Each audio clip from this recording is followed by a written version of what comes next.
So we live in this world, and it's characterized by brokenness. We don't have to look very hard to see there are things like disease, disasters, wars. There's a lot of pain in this world, but this is not God's original design. God has a perfect design. And the way that we have gotten ourselves into brokenness is through something that the Bible calls sin.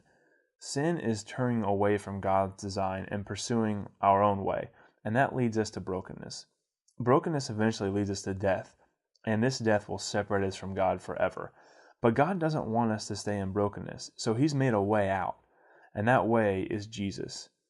Jesus comes and He enters into our brokenness, and the death that we deserve for pursuing brokenness, Jesus takes our place and dies on a cross, and His body is broken for us. And 3 days after He dies, He rose from the dead, and He made a way out of brokenness.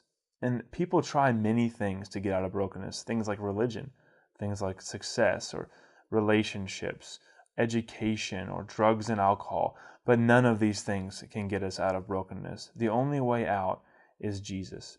And if we turn from our sin and believe that Jesus died for us and rose from the dead, we can leave brokenness and grow in a relationship with God and pursue His design.